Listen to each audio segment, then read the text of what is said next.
Welcome back to When Harry Met Board Games, where we feed our people with relatable content, and our victory condition is your satisfaction. I'm Harry, and today we have another top 10 list for you all. Today I'm going to be sharing with you my top 10 medieval board games.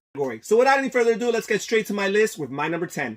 My number 10 medieval board game is A Castle for All Seasons. And this is designed by Inca and Marcus Brand. Lots of games in their repertoire, but this was one of their earlier designs. And this game here, published by Rio Grande Games, is absolutely in response to Pillars of the Earth, which might be mentioned later on in this list. And this game is such a prototypical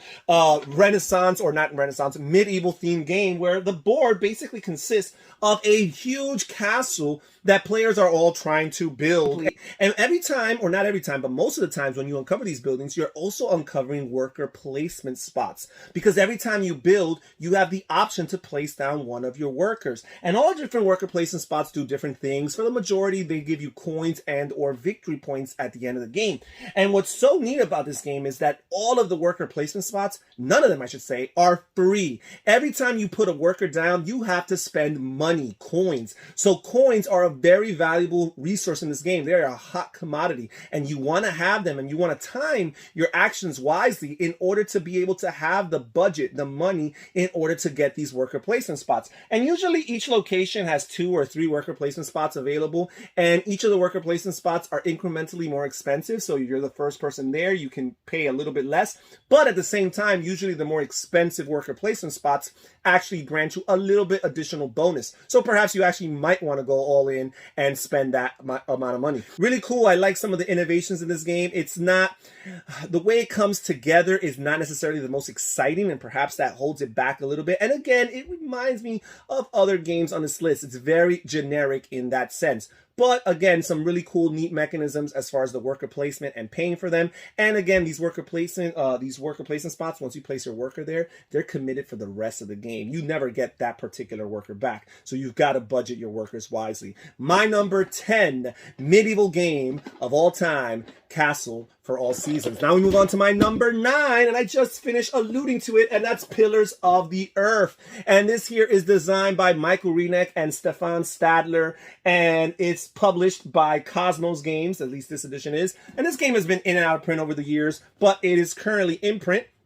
And I was able to get a copy not too long ago, a couple years ago. And this game here, first of all, it's known for many things. It's beautiful board. The game board is created by Michael Menzel, renowned artist within the board game industry, in particular for his game boards. The images are so evocative. They're so enticing. It's just the table presence of this game between the cubes and the mechanisms, the components that you put on it. And again, the artwork on the actual game board and the timer, which basically consists of these cathedral pieces. You're building the cathedral round by round, and it basically just serves as a round track, right? To know which round we are in. There's 6 rounds in this game, and the cathedral is made up of 6 different wooden pieces. And even that adds to the table presence of this game. But what's really cool is that afterward you have the master builder phase, where you draw your master builder workers from a bag. You draw them blindly from a bag, and in the order in which they come out, potentially that's the order in which players are going to choose their worker placement spots.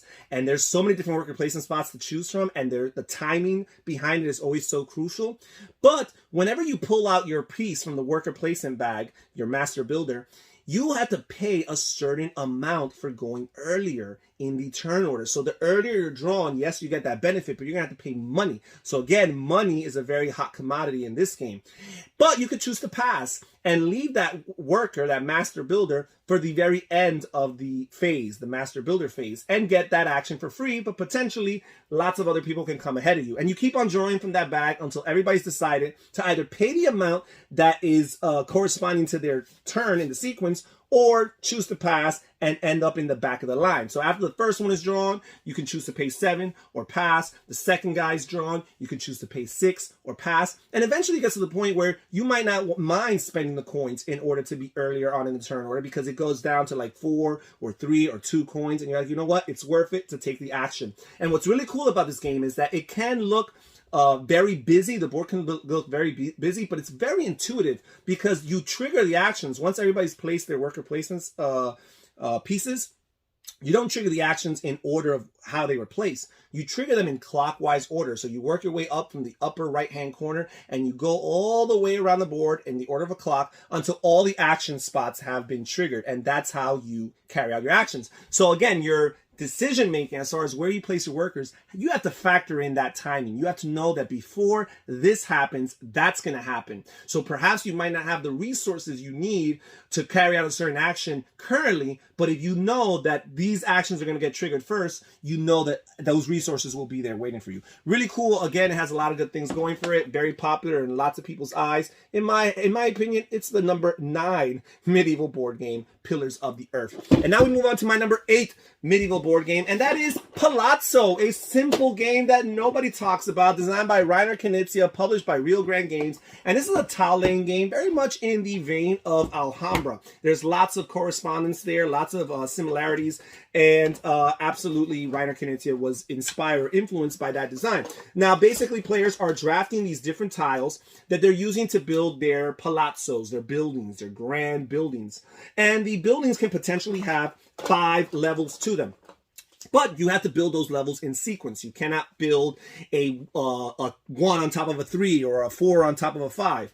So you have to build them in sequence, and sometimes you can choose to skip some of those middle sections in between. You could jump from a 1 to a 3. However, the higher the building, the more valuable it is for you. So you are incentivized to try to have as many levels as possible in each of your buildings. Also, you have windows and doors on these buildings. And the more windows and or doors you have on your buildings, on your palazzos, the more victory points you're going to score at the end of the game. So as you're drafting these tiles throughout the game, you are trying to specifically look for certain locations. You're looking for locations that have lots of windows. And also you're looking for the color types, because if your buildings are monolithic, if they're of one material or of one color, you're going to score additional points for being consistent in that regard. Now, what's really cool about this game is that you have all of these different markets that throughout the game we're going to be placing these tiles that we're trying to recruit or we're trying to acquire. And you also have this main building area in the center of the board where also we're going to accrue lots of these different tiles. And the way you acquire tiles from each of these areas is different. First of all, in the main center area, you can recruit or acquire your tiles just by paying them. And what's interesting about the economy of this all is that the base value of each of these tiles is always 10 money minus the amount of tiles in this location. So the more tiles that accumulate over here over the course of the time, the cheaper you will pay for them. But at the same time, by letting it accumulate, you also leave them available to your opponents and they might purchase them before you. So it's something to really consider and to think about. Now, you have these different markets here around the table where, again, you're going to be accruing or accumulating different tiles for purchase. But in these areas, you're actually not going to purchase them. You're going to bid for them. So all the players will have an opportunity to compete for them, which is where this game very much differs from Alhambra, where a player can just straight up buy something from a market and there's very little opportunities for interference otherwise. But in this game, you can bid, and the active player, does have an advantage because they start with this card, this tile, that gives them a starting 3-point bid to that auction. So they have a 3 money or a $3 advantage to all their opponents on the table. So there's a good chance that if they've started that auction knowing that and having this 3-point advantage, there's a very good chance that they're still going to win, but the other players still have the opportunities to do so, or at the very least bump up the price so that the player does not get it for too cheap of a value. Again, I think this game is really, really cool. Always have a lot of fun playing it, manipulating all the different aspects of it. Just a pleasure of a game. I'm a big fan of Alhambra, but I think I'm an even bigger fan of Palazzo. My number 8 medieval game of all time, Palazzo. And now we move on to my number 7 medieval board game of all time, and that is Shogun, designed by Dirk Henn and published by Queen Games. And this is a medieval, or I should say, feudal Japanese themed board game. The board consists of a map of Japan, and players are trying to gain control in as many of these areas as possible, because one of the ways they score victory points is by controlling these areas. And it is so cool because, first of all, there's a lot of combat in this game, but the combat is very neat and innovative. This game has been around for a while, but at its time it was very innovative because instead of a simple dice roll or card play, you have this cube tower that players have to build at the beginning of each round, beginning of each game. You build the cube tower, and all the players have their armies or their units on their board represented by these different colored cubes. And throughout the game, you are casting these cubes into this cube tower. And turn by turn, some of these cubes are coming out and they're resolving the conflict, but some of them get stuck in the creases here in the tower, and they don't come out till later on in the game. And that's something that players have to factor in, right? Because sometimes just because you have a simple majority, you have more units or more troops than your opponent does, it doesn't guarantee that you're going to win that battle because you don't know how that cube tower is going to work out. Some of your cubes might get stuck there and not come out, or perhaps some of your opponent's cubes that were already stuck from a previous turn in that tower might be knocked loose through the casting of your cubes. So it's something you have to absolutely consider. Now, the really cool and neat thing about this game, in my opinion, is the action selection that takes place at the beginning of each round. First of all, this game only consists of 4 rounds, which is more than enough because this game is a very lengthy experience. But at the beginning of each round has 10 actions that will always be carried out from round to round. Each turn, each round, there's always going to be the same 10 actions. However, the 10 actions are not always going to be carried out in the same sequence, in the same order. You shuffle the action cards and you line them up all in a row, 10 in a row, and you flip over the first 5. So the first 5 actions in each round, you're going to know exactly which order they're going to be triggered in. But the last 5, you're not going to know. And as you see this information, players are simultaneously using their player board to decide their 10 actions before they carry them out. So it's a little bit of a action program selection that's taking place. So you kind of have to map out what's going on. You have to speculate as to what the next 5 actions that are face down are going to be and which order they're going to be played out. What's the most effective order in which you want to trigger these things. You got to kind of speculate as to what your opponents around the table are going to be doing. And you're using your territory cards because every time you conquer a territory is in your possession within the map of Japan, it gives you a territory card. And you're using these territory cards to place them face down on the 10 spaces on your player board that correspond with the 10 different actions that you could take. And the territory card you use is so important because it's going to determine which territory you're going to fight from if you're trying to battle. It's going to determine which territories you want to recruit and reinforce troops into. It's going to determine which territories you want to tax for money or tax for rice, which are very valuable resources in this game, very valuable currencies. You're doing all this stuff and you're mapping it out ahead of time. And then as the actions get triggered, you're all flipping over those action cards in turn order and carrying them out and seeing if things worked out to your favor. I find it to be such a very neat and intricate mechanism. But again, everything about this game just really speaks to me. It is a little bit lengthy. It's not a game for everybody. And you do kind of need probably like 4 players to really get the most out of it. My number 7 medieval board game of all time, Shogun. My number 6 medieval board game of all time is Notre Dame. And this game is designed by Stefan Feld, published by Ravensburger Games. This is the 10th anniversary edition. And in this game, players are trying to like vie for influence around the surrounding regions of the Cathedral of Notre Dame. And ultimately, they're trying to compete for influence in the cathedral itself. And you're taking all these different actions that are going to eventually give you influence, which are your victory points, in a bunch of different ways. The game, from a thematic perspective, doesn't really mean too much, but the same kind of applies to all the other games on this list, but it feels a little bit more abstracted in this game. But mechanically speaking, I just really like it. I enjoy the simple pick and pass card drafting mechanism that goes on at the beginning of each round, where players are basically going to determine the actions that they could carry out on that turn or on that round based on that card draft. And then after that, they have to execute it, and they execute it by placing these cubes on these different sectors of their respective player board, their section of Notre Dame, and carrying out the actions there based on the amount of cubes. So if you're able to accumulate more cubes in one of those sectors in future turns when you carry out the action, it's going to be more effective for you. You're going to capitalize on it even more. So mapping that all out is very interesting. But you also have to factor in that there is a plague track that keeps on advancing from round to round as different character cards and their rat symbols underneath them provoke this plague track to increase. And you have to manage your hospitals and your parks and manage them and utilize them in order to keep your plague track as low as possible. Because if your plague track in particular as a player goes pass a certain threshold, then you have to surrender influence or presence on the board. You also have to surrender victory points, and victory points is how you win the game, so you don't want that to happen. But again, really cool game, very simple, but at the same time, I just like it from a strategic perspective. It's not a pretty looking game, and it's absolutely not a thematic game, but it's my number 6 medieval board game of all time, Notre Dame. And now we move on to the top 5, folks, the cream of the crop, the best of the best. And my number 5 medieval board game of all time, it's a heavy one.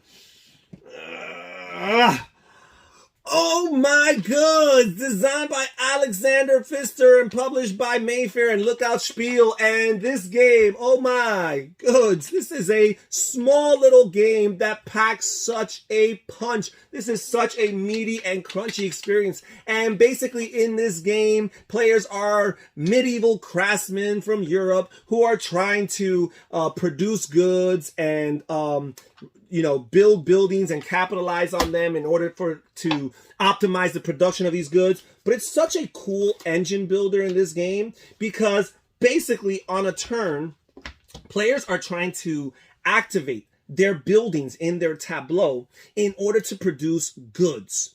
And those goods are going to be your money, and they're going to be your points at the end of the game. You're trying to manage the production of these buildings because each of the buildings requires a very particular configuration of resources in order to trigger its production. So for example, this toolmaker building here requires 3 stone and 3 wood. And in order to do that, you need to have those cards available in the market. There's a communal market of resources that are available to all players, and we flip a certain amount until a certain amount of these sun symbols has turned out. Then we stop flipping. And you're looking at that market, and based on the market and how it's doing, you're determining what are your chances to succeed in the production of your different buildings in your tableau. But if you do not have the resources needed to produce from your buildings in the communal market, you could always contribute cards from your hand by permanently discarding them. And as long as the sum of the goods in the communal market and the sum of the goods that you've discarded, as long as that meets the requirement of the building that you're trying to produce in, then you're going to capitalize and produce simply by drawing a card from the top of the deck and putting it face down on the production building in order to represent a good. And depending on which building you use to produce, that will determine the value of these face down cards, because some buildings represent different goods that are more valuable. Therefore, this little card here can be worth 1 point or 1 coin or 1 money in a cheaper, less valuable building, but it could be worth as much as 3 or 4 in a more valuable building. So obviously you want to try to produce those goods, although they're probably going to be harder and going to require a higher price in order to produce them. Now, what's interesting is there's a little bit of push your luck in this game, because early on in the round, you are determining whether or not you want your craftsmen to be efficient or if you want them to be lazy or sloppy. And it's all based on what you see as we flip over these cards in the communal market. If early on in the round, you look at the communal market after a few cards have been flipped, and you see that there's not as many resources as you might need to produce from your building, then you might want to consider to work sloppy. And when you work sloppy, you basically get to produce at a discounted value. I think there's 1 fewer resources you have to provide. However, you're also going to produce 1 less good when you activate that building during that turn. But if you feel that there's a good amount of the resources you need to produce on the communal market or in the combination in tandem with your hand, then you can choose to make your worker be efficient. And that way they're going to need all of the required resources in order to make that building produce. But perhaps you might choose to press your luck and you say, hey, there's only 1 resource missing, but maybe after we draw a few more cards, that 1 resource will turn up.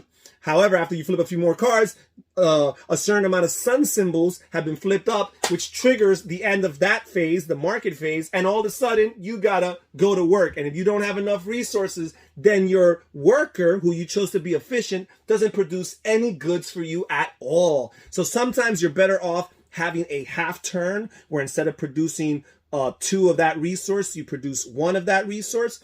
But sometimes you might be falling behind and you want to play some catch up, and you might have to take those kind of risks. But it's really cool because as the game progresses, you recruit and purchase more workers, which means you could trigger more buildings at the same time. The game is triggered after a certain amount of buildings have been built on a player's tableau. Every other player gets one more turn, and whoever has the most victory points in total is the winner at the end of the game. Really cool. It packs a big bite, as I mentioned earlier, and it actually has a few expansions out there to add to the gameplay. My number 5 medieval board game of all time. Oh my goods. And now we move on to my number 4. And my number 4 is At the Gates of Liyang, designed by Uwe Rosenberg and published by Lookout and Tasty Minstrel Games, or I should say Hall and Tasty Minstrel Games. And this game is such a cool engine builder, kind of like Oh My Goods, where players are trying to get a certain amount of crops planted on their fields in front of them. And these crops they're going to use to sell to their customers. And there's 2 types of customers in this game. There are casual customers who pay you a pretty penny, but they never come back to you for future purchases. And at the same time, there's no commitment with them. So whenever you can get to them, you can get to them. However, there are the regular customers, your committed customers. And these customers, they pay you a little bit less than the casual customers, but they come back to you 4 times for you to sell them goods, which is great. You know, you can count on that income. That's guaranteed income. However, if you ever go 2 turns in a row neglecting them, not bringing them their quota, the resources that they're asking for, then you will lose money, right? You will be penalized for that. So you want to manage your decisions as much as possible in order to keep your regular customers happy, but from time to time, deal and interact with these casual customers that are going to give you a few extra more points. Really cool. I feel the theme here. Just really enjoyable game. My number 4 medieval board game of all time, At the Gates of Liyang. And now we move on to my number 3 medieval board game of all time, and that is The Castles of Burgundy by Steffenfeld and Ravensburger Games. And I know for many people this is going to be their number 1 game of all time. And this is a phenomenal game. I really like this game. At the beginning of each turn, players are rolling 2 dice of their player color. And these 2 dice are going to determine what they can do with their actions. And they have a few actions to pick from. But the pip value on the die that you use determines what you can do specifically. Because, for example, one of the things you could do is you can draft these different tiles from the different depots on the main board, but the depots have these values, these pip values assigned to them. So in order to draft or purchase these tiles from a particular depot, you need to turn in a die that matches that pip value. Then on a future action or turn, you can use a die to place that drafted tile onto your own particular player board, which is your own city, your own estate, as the game refers to it. And your estate is divided by all these hexagonal spaces, different types of regions. You have city regions, you have farm regions for your animals, you have castle regions, you have mountains for your mines, you have your river spaces for your ports. You have all these different types of regions, and you need to match the tile, the color of that tile needs to match the hexagon on which you're placing it on, but the die that you're using to activate that action has to have the pip value that is found on the board, on the spot of the board that you're trying to cover up with that tile. And it's really cool, but this game does allow for lots of dice mitigation because you have these worker tiles that you can draft throughout the game, which allow you to mitigate or modify your die by a value of 1. And if you use enough of these, you can basically have any die value you want from turn to turn. So you want to have a good amount of these in your possession. And also all of these different sections of your board, they're going to give you different advantages, different benefits, and they're going to score you points in different ways. This game is a really cool game. It's a little bit of a race because you're trying to complete certain territory types before your other opponents do, because then you get a bonus amount of points for doing so. Just an enjoyable game overall. My number 3 medieval board game of all time, The Castles of Burgundy. My number 2 medieval board game of all time is Kingsburg. And in Kingsburg, you definitely have a little bit of a fantasy theme here with the different hordes of fantastical creatures that attack your castle at the end of each round or at the end of each year. But what's more prevalent is absolutely the medieval aspect, the medieval flavor. You have your king and your queen, and you have your court jester, and you have your scribes and your generals, and all of these different people that serve in the office, these court officers of the castle, of the kingdom. And basically players are trying to win over the favor of all these characters who grant you different abilities, different benefits. Usually they either grant you particular resources, which will be helpful for the building or the edifying of your section of Kingsburg, or they're going to be helpful towards the increasing your military strength, which is going to help you evade the attacks of these different fantastical creatures that are going to be attacking or raiding your part of Kingsburg at the end of each year. So you're factoring all these things in, you're managing your resources, but what's really cool about this game is that it's a worker placement game with dice placement. Your dice are your workers, and you're rolling these dice, and based on the numerical values of the dice, that allows you to go to particular spaces. And as I mentioned with Castles of Burgundy earlier, this game absolutely provides a way to mitigate it. There is a resource that you could use that allows you to modify your dice. You're doing lots of really cool things in this game. There's some city building going on. Your player board is basically a 4x5 grid of different buildings that you could build. I think with the expansions, it becomes a 7x4 grid. And basically, you're building these buildings, but you can only build them. You can never build a building in column 2 of one row unless the building to its left has already been completed. So you have to build these kind of in order. So mapping it all out from the beginning is a very strategic process.